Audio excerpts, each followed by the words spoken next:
So anyways, Pinocchio is transformed into a victim, and he's offered this identity, and he takes it. Now it's partly because he's deceived and manipulated, but it's also partly because the fox offers him the abandonment of responsibility as payment for adopting the victim identity. So this is where his own lack of morality, let's say, because this is all about Pinocchio's development as a character, plays a role in his demise. So if I'm a victim, then everyone else owes me something, and I don't have to take any responsibility. And so one of the things I've wondered, here's something to think about. It might be that the sense of meaning that life can provide to you is proportionate to the amount of responsibility you decide to take on. And that'd be very strange if it was the case, you know, because responsibility, of course, is a kind of weight, obviously, and it's difficult to take on responsibility. But if any positive emotion that you feel, and your control of anxiety, and the control over pain, is dependent on the activation of these systems that watch you move towards a desired goal, then the more complete and weighty the goal is, the more kick there's going to be in the observation that you're moving towards it. And you know, you kind of already know this, because you'll have observed in your own life that when you're engaged in something that you believe in, that the time passes properly. You know, you can see this even if maybe you're reading a paper and it's actually related in some intelligible manner to something that you want to learn. So even though it's difficult, you get engaged in it, you can remember it better, you can process it better, and you're not so likely to fall asleep, and you're not so likely to want to find distractions, all of that. You can get into it. And it would be very interesting if that was proportionate to the degree of responsibility that you're willing to shoulder, and I think you can make a strong case for that. I've also often wondered, imagine you could offer people a choice. Here's the choice. You could say, well, your life isn't meaningful. The nihilists have got it right. There's no meaning in your life. And because of that, there's no reason for you to accept any responsibility. So you can live a responsibility-free life, and maybe one of impulsive pleasure-seeking, but a responsibility-free life, but the price you pay is that it doesn't get to be meaningful. Or you could say to someone, no, we're going to do the opposite. We're going to say, you can live a meaningful life, but it's only going to be as meaningful as the amount of responsibility that you're willing to bear. And then you might say, well, what would people choose? Because everybody also always makes noises about wanting to have a meaningful life.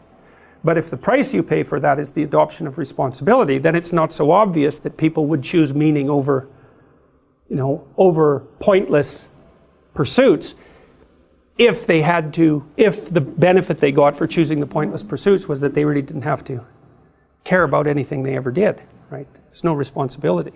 And that's really what Pinocchio is offered. And that's what the coachman offers him. And that's interesting because, so far it's been the fox and the cat, and they're kind of two-bit hoods. And so the pathological pathway that they offer Pinocchio is not the worst of the pathological pathways. But here, at least as far as the imagination, the collective imagination that created this movie is concerned, this is where you get to the most pathological form of, let's call it temptation. And that's the temptation to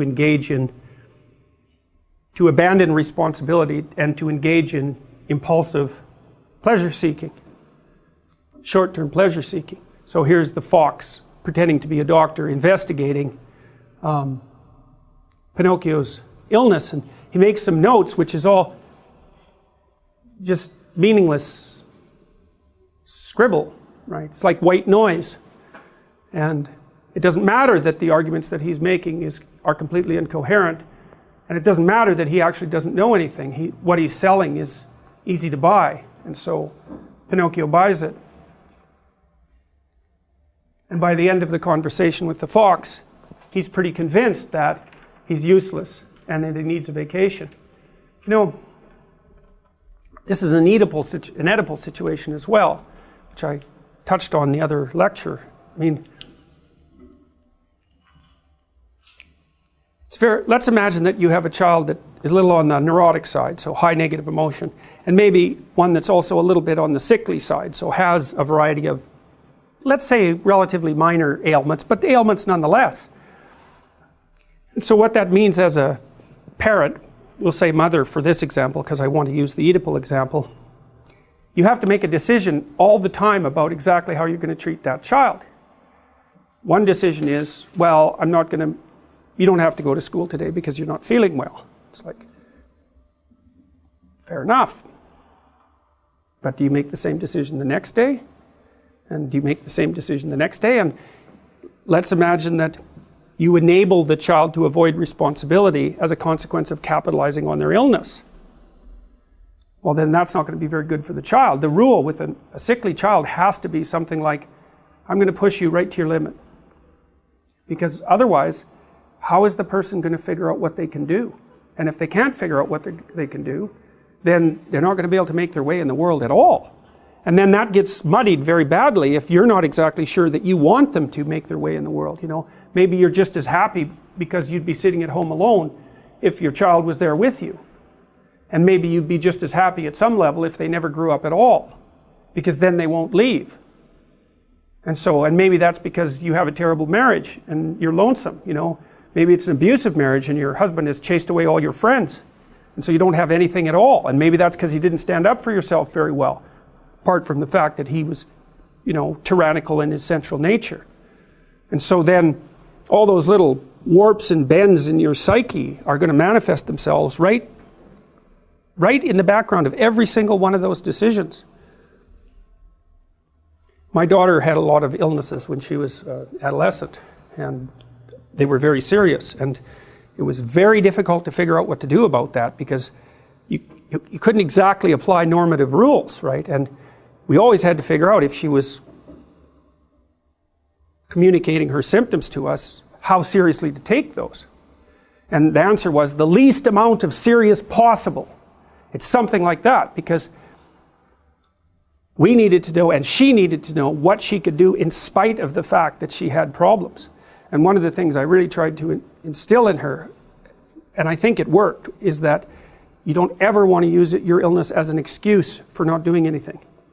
Not consciously. You know, sometimes you might not know, I'm not feeling well, what can I do? Well, you don't know, right? Because sometimes when you're not feeling well, you can do more than you think, and sometimes you can do less than you think. It's not like it's obvious, but sometimes it's obvious. You know, this little temptation flits through your mind and you think, well, I don't really want to do what I'm doing today, and I'm not feeling very well, so I don't have to do it. You do that 100 times, then you don't know how sick you are anymore. And then you're in real trouble, because not only are you sick, but you've muddied the waters. And so you have both problems then, is you're actually ill, and you've betrayed yourself by using that as an excuse not to pursue your responsibilities. And that, I think, if you do both of those things happen to you at the same time, you're in real trouble. And it's really hard not to have that happen.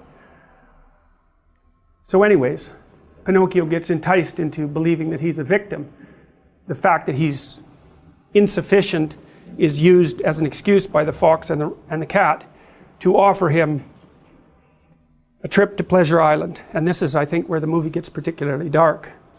And so off they go, singing away. They have to carry him.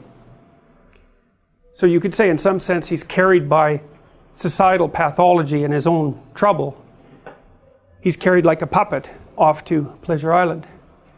The dragon myth is that there's a dragon that lives under the ground that's eternal, and now and then it rises out of the ground to threaten the state. And someone within the state determines to go confront the dragon voluntarily, and does so, and then brings back something of great value. Sometimes, if the hero is generally male, sometimes the thing of great value is a female that the dragon has kidnapped. That's a St. George story. And sometimes it's gold and other treasure, like in the story of The Hobbit, and story that you all know very well. It's a classic hero story, and the hero story is another fundamental element of the clinical theories, I would say. It's predicated on the idea that you learn through voluntary contact with that frightens or disgusts you. And that's a hallmark of psychoanalytic theory. Carl Jung, who we'll discuss in detail, said his primary dictum was, Insterquilinus invenitur, which I'm sure I'm massacring because it's Latin, but it meant in filth it will be found. And one of the hallmarks of the clinical theories is that within the confines of everyone's experience, and you can think about this as experience out in the world or experience in the unconscious mind, there are dirty little secrets, let's say, and skeletons and dreadful old fears and remnants of abuse and memories of pathological behavior and failures of courage that leave you undeveloped, perhaps out of avoidance, and that the psychoanalytic process is precisely the careful encounter with those forgotten and repressed elements of the self, in the hope that a clear encounter will redeem them, unite them with the remainder of your personality, and make you stronger in consequence. And I would say that that's just a variant of the manner in which human beings learn, and we'll talk about this more in relationship to Piaget, because you always learn when you're wrong, which is very annoying. Now, what do you learn when you're correct? You're walking in the world, you're operating in the world, you have a sense of what you want to have happen. You're always looking at the world through this sense of what you want to have happen. You're acting so that what you want to have happen will happen. And when it happens, well, then you're happy because, well, first of all, you get what you want, and that's good, maybe, depending on what you want. But it's also good because if you get what you want when you act, then it turns out that your model of how to act is valid, right? The outcome, that you get what you want, indicates no error on the part of your model. But it's very frequently the case that when you act to get what you want, you don't get what you want. And then that's unpleasant because you don't get what you want, but it's even more unpleasant because it brings with it the hint of a suggestion that the manner in which you're construing the world is incorrect at some indeterminate level. So for example, if you tell a joke at a party, you presume that people will attend, and then when they hear the joke, they will laugh, and then if you tell the joke and it goes flat, or even worse, disgusts and offends people, then you're going to be taken aback, and that's partly because you didn't get what you want, and that's not so good, but it's more because there's something wrong with the way you conceptualize the situation. And then you're faced with a problem, and the problem is the emergence of a domain of the unknown. It's like, well, what kind of mistake did you make? Maybe you're not as funny as you think you are. That could be a big problem. Maybe you're not around people who are the way you think they are. Maybe they don't like you as much as you thought they liked you. I mean, the potential for various paranoid thoughts of increasing severity to come welling up at you in a situation where you make even a trivial social mistake is quite broad. And when you make an error of that sort, you have to face it and sort through all the possibilities so that you can find out what it was that you did wrong and how to retool it so that in the future you don't make the same mistake. And that requires in some sense what you might describe as a journey into the belly of the beast being that place where things have fallen apart and where you're overwhelmed with negative emotion and chaos and confusion. And that's a very old story. That's the story of the journey to the underworld, and the hero is the person who makes the voluntary journey to the underworld to collect what's been languishing down there, and that's the basic motif of psychoanalytic theory. I would say it's the basic motif in some sense of clinical practice, because one of the things that you do as a clinician is find out what people are afraid of and what they're avoiding, and that can be in their past or in their present or in their future. Break it down into smaller pieces and help them devise strategies of approach and mastery, and that improves the quality of their personality and helps develop them into people who won't make the same mistakes over and over again. So people often ask me, do you believe in God? which I don't like that question. First of all, it's an attempt to box me in a sense. And the reason that it's an attempt to box me in is because the question is asked so that I can be firmly placed on one side of a binary argument. And the reason I don't like to answer it is because A, I don't like to be boxed in, and B, because I don't know what the person means by believe or God. And they think they know. And the probability that they construe belief and construe God the same way I do is virtually zero. So it's a question that doesn't work for me on multiple levels of analysis. But strangely enough, just as we were talking, the answer to that question popped into my head. I act as if God exists. Now you can decide for yourself whether that means that I believe in him, so to speak. But I act as if he exists. So that's a good enough answer for that. Then with regards to these other issues, the divinity of Christ, well, I would say the same problems with the question formulation obtain. What do you mean by divine?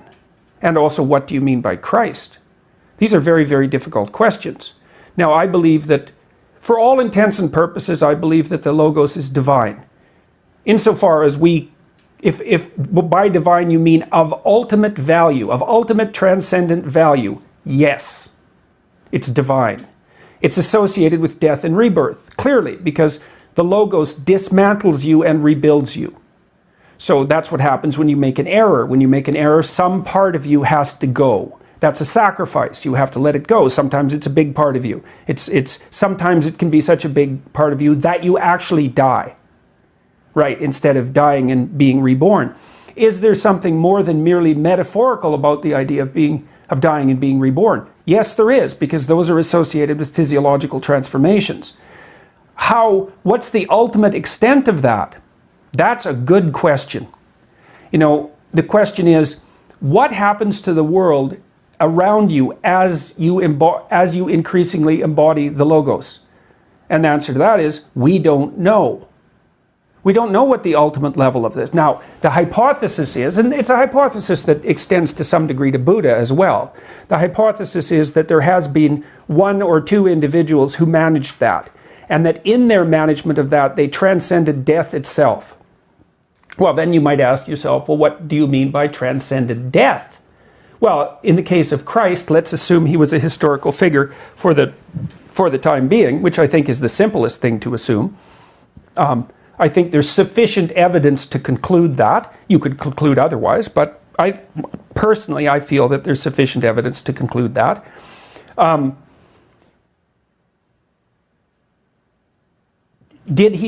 Is his resurrection real? Well, his spirit lives on. That's certainly the case. In what sense do you mean spirit? Just to qualify that. Well, let's imagine that a spirit is a pattern of being. And we know that patterns can exist, patterns can be transmitted across multiple substrates, right? Vinyl, electronic impulses, air, vibrations in your ear, neurological patterns, dance. It's all the translation of what you might describe as a spirit, right? It's that pattern. It's independent of its material substrate. Well, Christ's spirit lives on. It's had a massive effect across time. Well, is that an answer to the question? Did his body resurrect? I don't know. I don't know. The accounts aren't clear, for one thing. What the accounts mean isn't clear. I don't know what happens to a person if they bring themselves completely into alignment. I've had intimations of what that might mean. We don't understand the world very well. We don't understand how the world could be mastered if it was mastered completely. We don't know how an individual might be able to manage that. We don't know what transformations that might make possible. The chaos is hiding in what's irrelevant. And that's a very interesting observation, because since the chaos is virtually infinite, it's a real question. Where the hell do you put it? Well, you put it in what you ignore. And you can ignore it as long as it isn't actively interfering with your movement forward. You can assume that it doesn't matter, that it isn't matter, that it doesn't matter. Same thing. All right, so here's the kicker. There's one more class of things that you can run into along the way.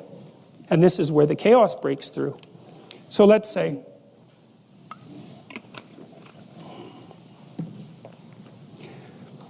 you're moving from point A to point B, and something that you don't expect occurs, and it gets in the way. So let's say that you're living with someone, and maybe you kind of like them. You're not married, so you don't like them that much, because otherwise you'd ask them to marry you. But anyways, and so a quarter of you is looking for something better, and 3/4 of you is half satisfied, something like that. And then the person, because we're ambivalent about such things, and then the person you discover, or the person announces that they've been having an affair. Okay, so then how are you supposed to respond emotionally to that? Well, the part of you that wasn't all that committed to the relationship is kind of exhilarated by that, and then the 3/4 of you that's half satisfied is hurt, and you're going to exploit that part for sure in the ensuing discussions, and not mention the, oh, that's kind of exciting that you've, betrayed me that way.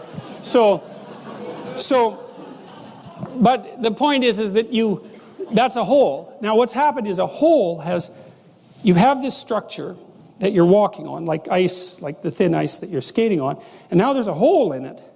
And the hole, we don't even know how deep the hole is, but you know there's a hole there, and so now you're anxious about it, although maybe also a little bit excited, because God only knows what's down there.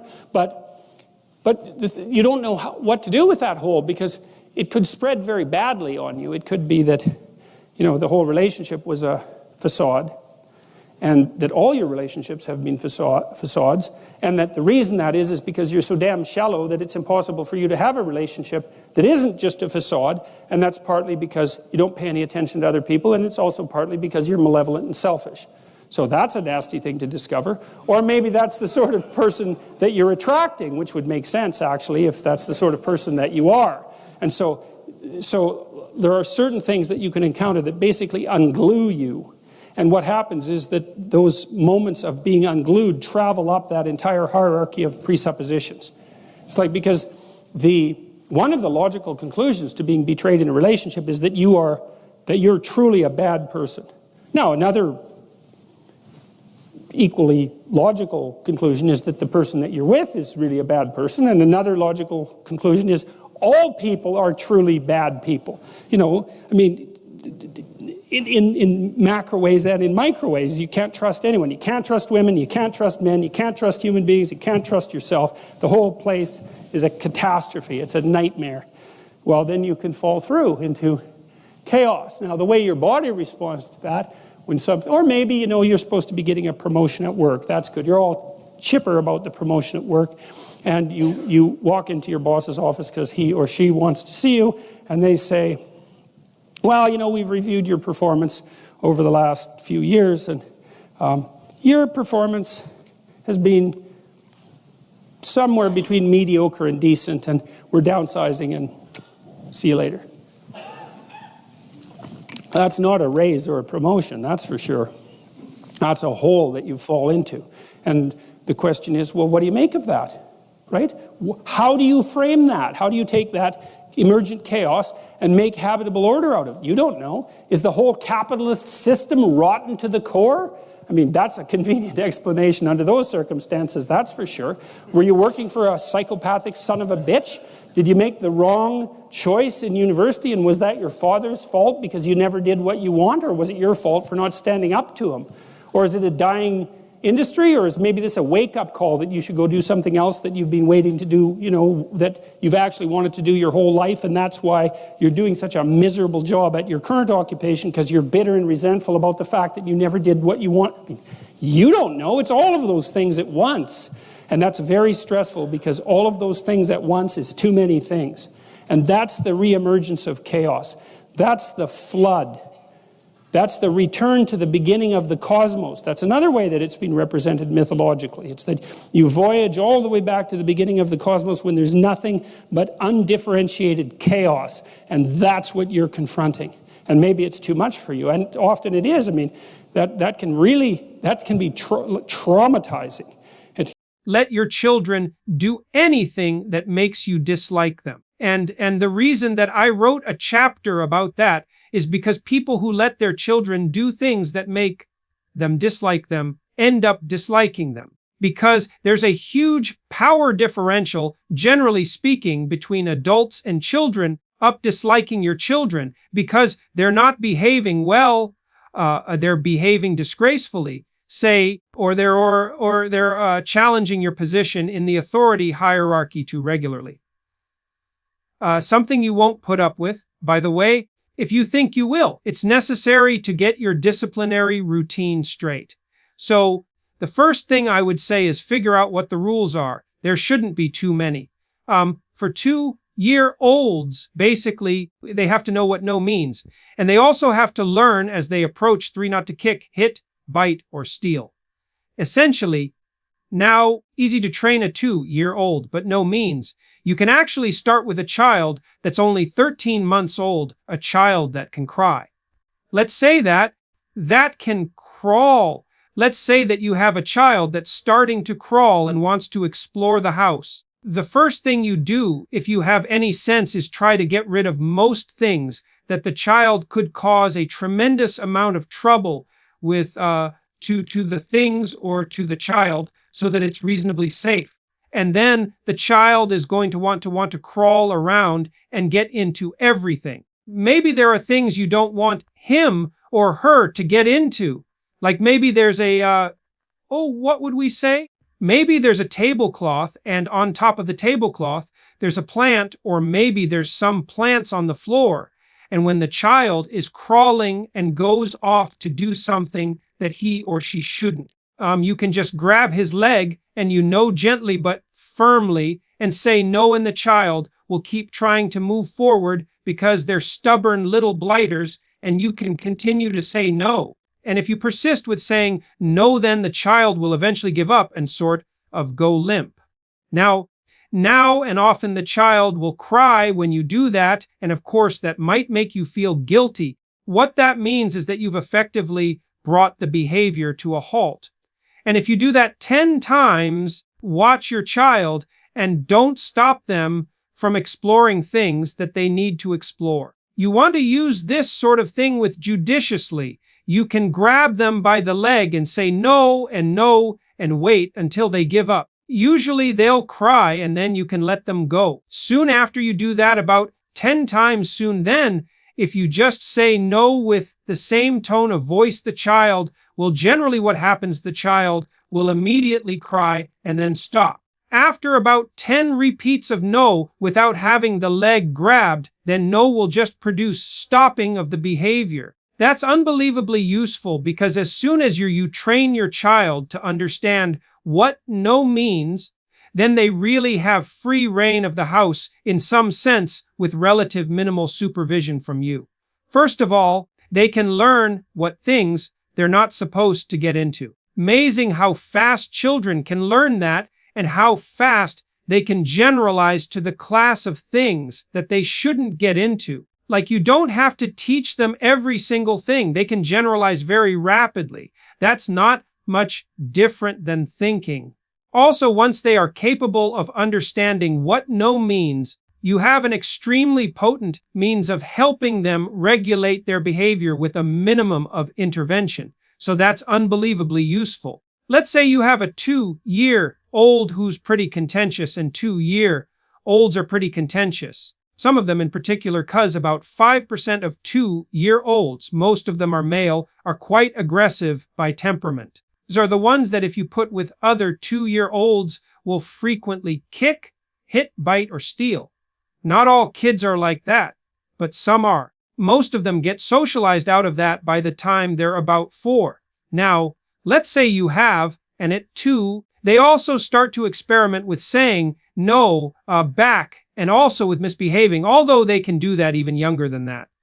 So 2-year-old who's particularly rambunctious and who decides he isn't going to listen to you, we'll use he in this example because it's boys that are more likely to misbehave and not listen. You can pick them up and you know by the arms. Now you got to get your attitude right because you don't want to be stupid. Want to let your kid make you mad, especially when they're really little, because you're really big and you can hurt them. And so you got to have a clue. And that's why you want to get the rules of discipline in order, the minimum rules of discipline. Why you want to have a strategy. But let's say your 2-year-old is insisting upon doing something that you don't want him to do, inserting a fork into an electrical outlet, and you just can't have that. And so you can say no. Hopefully, you've already done the no training that I recommended. And then if that doesn't work, what I recommend doing is picking the child up by the arms and then putting them on the steps. Say, look, you sit there until you're ready to listen. Usually the child will sit there, and then the rule has to be something like you can get up, assume human being again, and you can recivilize yourself, your own attitude during a process like that. If the child does complete and sits on the steps and then comes and says, I'm ready to be good, and you like again, you tell that he's honest in his decision to rejoin that he also civilize the world, we couldn't rule the world. Now, sometimes if you put a 2-year-old that's particularly rambunctious on the staircase, then as soon as you let go of their arms, they'll run off, and that can be a game, or it can just be an act of defiance. And in that case, then you go get him and you put him back on the steps, and you do that several times if necessary. And if that becomes a game, then you sit on the step and you hold him by the arms. Remember, no anger, 'cause he's just 2, for God's sake. You don't have to be angry. Just put him on the steps and hold him. Say, look, I'm not letting you go until you sit there and behave. And so if you hold him for a while, squirm and look away and so forth, but you can get his attention if you're a little bit stubborn. You hold him there and say, you're going to sit there till I decide that you can leave. And so you hold him and he'll squirm, but you can outweigh him if you're patient. You got to make the time. And then eventually he'll stop squirming and you can let him go. And then you can sit there and watch him. You think he's, decided that he's going to be a civilized creature. Then you can say, and you can give him a pat on the head and you can say, let's go back and do what we're doing. And the rule has to be, you see, that the punishment not only has to bring the behavior to a halt in the most merciful manner possible, but that's still effective. It also has to satisfy your need for order and justice so that you don't carry resentment and irritation about the child's misbehavior forward with you, because you don't want to kid yourself about what sort of nice person you are. Nearly as nice a person as you think, and no one likes to be brought down the authority hierarchy by a recalcitrant 2-year-old. In almost all circumstances,